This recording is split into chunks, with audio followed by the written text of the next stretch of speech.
siasa. Jolupo e kaunti ma Siaya kwedo chenro ma piny owacho magichano tiyogo mar choko osuru e yo manyien mong'ere kaka Electronic Tax Invoice Management System (eTIMS). Jolupo kadho kuom tendgi e kaunti no wacho ni okang'no kidek rocho chenro mag chudo kendo inyo jolupo mabiro dar kendo dhi e pinje malibamba. Kane giloso romano bagi boma Bondo, Daniel Odero, ma en jakom kar dhowath Manyenye Misori, owacho ni thoth jolupo ok winj kendo ok oyango makare chenro no mar choko osuru mar eTIMS. Bende yango ni nyaka sani jolupo pod chulo osuru mani malo, kama oting'o chulo lesen, ng'iyo gige lupo kod nengo mokethore mag chiro. Gikwayo piny owacho e kaunti ma Siaya mondo odonjre wachno kendo konye gayo medruok mar osuru e wi chenro mag lupo.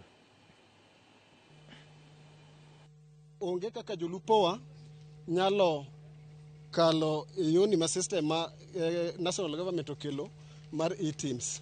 Nikech sama dilo biri bich, jalupo pimore, sama osepimore no onego bed ni chule.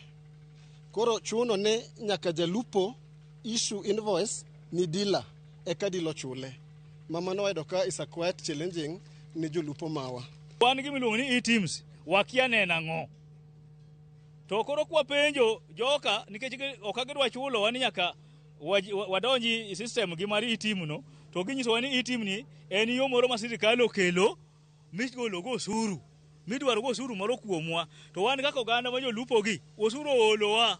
Ka gidwa introduce gimoro ta wakwayo ni mondo wabed kodgi piny mondo wabed gi miluongo ni public participation, so that wabro understand miluongo ni eTIMS ni clearly.